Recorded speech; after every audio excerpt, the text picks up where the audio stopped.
स्वारगेटमधली घटना ही शांततेमध्ये घडली असं वक्तव्य गृहराज्यमंत्री योगेश कदम यांनी केल्यामुळे वादाला तोंड फुटलं। विरोधकांनी याच वक्तव्यावरून योगेश कदम यांच्यावर जोरदार टीका केली आहे। फडणवीसांनी देखील कदमांच्या या वक्तव्यावरून जबाबदारीने बोलण्याचा सल्ला दिलाय। योगेश कदम यांनी सुद्धा आपल्या वक्तव्याचा राजकारणासाठी वापर केला जातोय असं म्हटलंय। ही घटना घडलेली आहे, आपल्या समोर त्याची माहिती आहे, परंतु अशा वेळेला तिथे कुठलीही हाणामारी, तिथे कुठलेही आर्ग्युमेंट, तिथे कुठलेही फोर्स असं घडलेलं नाही। जे काय घडले ते अतिशय शांततेने घडून ते झालेलं आहे आणि त्यामुळे कोणाला आजूबाजूच्या लेमॅन जे देखील आजूबाजूला उभे होते त्यांनाही ते कळलं नाही। त्यामुळे ब्लेम गेम करण्यापेक्षा ह्या घटनेच्या खोलामध्ये पोहोचून जेव्हा आरोपी आपल्या ताब्यामध्ये येईल त्याला आपल्याला तिथे माहिती मिळेल। आमचे गृहराज्यमंत्री म्हणजे दिव्यच आहेत। काय म्हणाले, काय ते आतमध्ये काय कोणी हाणामारी झाली नाही, सगळं शांतपणे बलात्कार पार पडला, त्याच्यामुळे बाहेर कळलं नाही। ही आमची गृहराज्यमंत्र्यांची भूमिका आहे।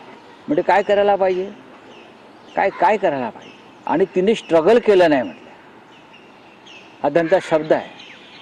तिने स्ट्रगल केलं नाही, त्याच्यामुळे आम्हाला बाहेर कळलं नाही। म्हणजे स्ट्रगल करायचं म्हणजे काय करायचं। काय म्हणतो आपला मंत्री, किती ओरडलीच नाही। अरे काय लाज लज्जा शरम हया, ती ओरडली नाही।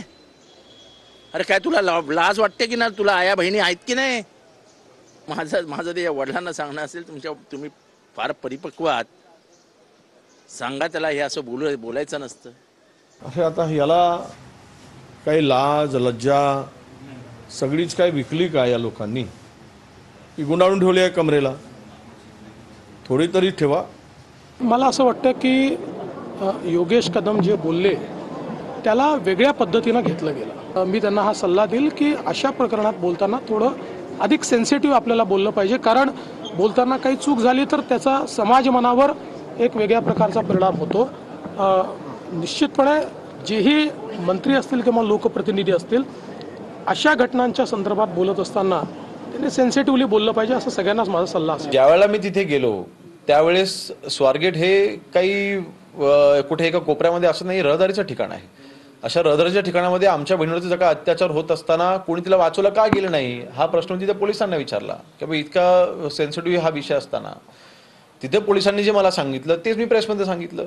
त्यामुळे मला वाटतं त्या वक्तव्याचा जर का असा राजकारणासाठी वापर होत असेल तर ते चुकीचं आहे।